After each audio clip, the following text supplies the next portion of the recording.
tadi, lantas apa langkah konkret yang dilakukan oleh Geraha Trans untuk bisa meningkatkan efisiensi serta menekan biaya logistik nasional? Ya, pertama yang kami lakukan dulu secara internal adalah biaya terbesar dari perusahaan logistik itu kan nomor satu tuh BBM, biaya terbesarnya. Nomor dua adalah penggunaan tire atau ban. Nah, jadi kami kalau BBM tadi adalah bagaimana teman-teman driver kita ajarin tentang smart eco driving. Jadi bagaimana pengereman mereka kita ajarin supaya pada saat ngerem ternyata tidak mengeluarkan BBM. Tidak terlalu banyak. Jadi yang kedua kami juga menggunakan tire management system. Jadi bagaimana mengelola ban itu digunakan supaya umurnya bisa lebih panjang. Selain untuk menghindari atau mengurangi sampah, juga kita akan membuat umur dari ban itu lebih lama. Nah, berikutnya adalah kami membuka bengkel-bengkel internal. Jadi di Jabotabek ini kami punya 3 titik workshop sendiri. Kemudian di Surabaya kami juga punya workshop sendiri. Nah, ini adalah langkah-langkah untuk kami melakukan efisiensi. Karena hanya perusahaan yang bisa bertahan dan memberikan profit yang baik yang mereka mampu melakukan efisiensi. Ya, jadi selanjutnya adalah kita memilih setelah secara internal kita sudah bagus, kami membuat namanya route hazard mapping. Jadi ketika melakukan pengiriman, manakah rute yang paling safety? Manakah rute yang paling aman? Manakah rute yang konsumsi BBM-nya kira-kira paling rendah? Nah, itu kami punya tim untuk memetakan jalan-jalan itu. Nah, sehingga kita bisa mendapatkan ketibaan lebih cepat, tetapi secara efisiensi dari cost kita pun tetap tercapai, begitu.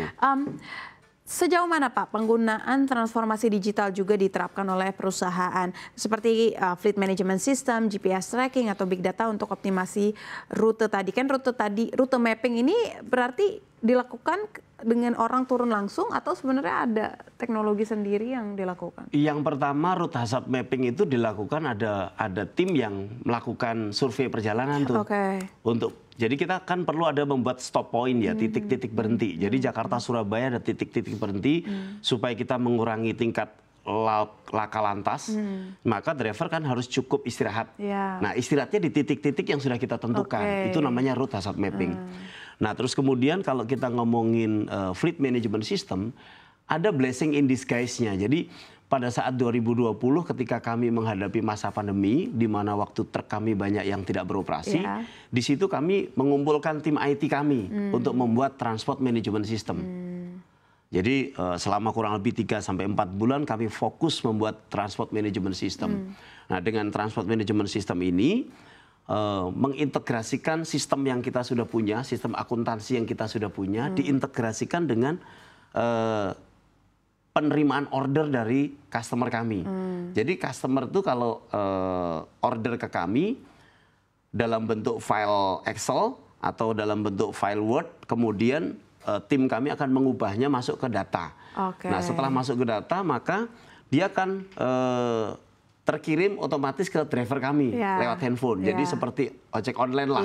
Jadi driver kami itu kalau mereka mendapatkan order bukan di telepon, bukan di SMS, bukan di WA, tetapi langsung dari aplikasi.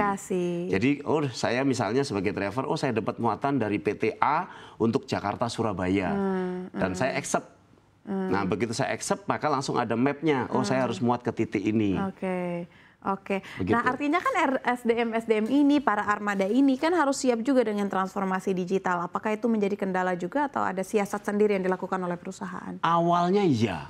Awalnya driver selalu beralasan tidak punya handphone gitu ya. Tetapi kan makin ke sini makin kita berikan edukasi kepada mereka bahwa sekarang dalam satu orang rata-rata malah punya lebih dari satu kan. Lebih dari satu. Dan handphone juga sekarang udah murah harganya, yang 6 giga, 8 giga itu sudah cukup untuk bisa udah kompatibel dengan aplikasi kami.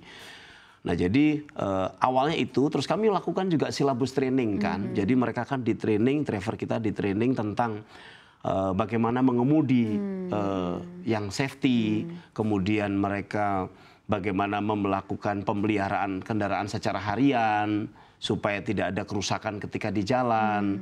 Kemudian mereka juga diberikan banyak hal lah pembekalan supaya driver kita menjalankan tugasnya dengan baik. Jadi mengenai TMS atau Transport Management System itu kami butuh waktu implementasinya waktu itu kurang lebih 3 sampai 6 bulan.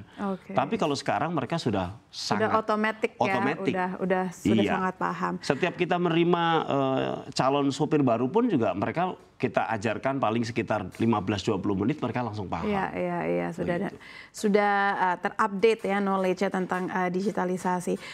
Pak, kami juga ingin tahu regulasi di sektor logistik ini kan sangat menarik untuk dibicarakan. Kami ingin tahu harapan apa yang ingin dicapai oleh Geraha Trans terhadap regulasi di sektor logistik. Karena kita tahu sekarang ada penerapan zero odol, lalu juga ada sejumlah regulasi lainnya yang beberapa perusahaan melihat ini sebenarnya sedikit menyulitkan perusahaan. Nah, saya ingin tahu dari perspektif Pak Adi. Jadi odol itu kan membahas 2 hal, overdimensi dengan overload. Kalau kita bicara overdimensi itu jelas pidana ya, karena kan dia berarti melanggar ketentuan dari surat keterangan rancang bangun di setiap kendaraan. Misalnya panjang yang diizinkan adalah hanya 7 meter tapi dibuat 8 meter misalnya. Ini jelas melanggar, lah itu jelas pidana. Yang kedua adalah overload. Nah, overload itu artinya melebihi berat yang diizinkan. Kalau saya ditanya apakah kita setuju dengan diberlakukan odol, saya sih setuju ya.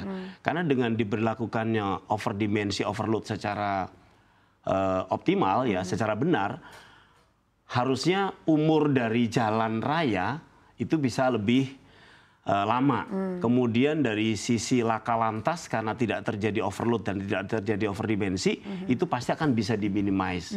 Hanya saja memang butuh sosialisasi yang panjang.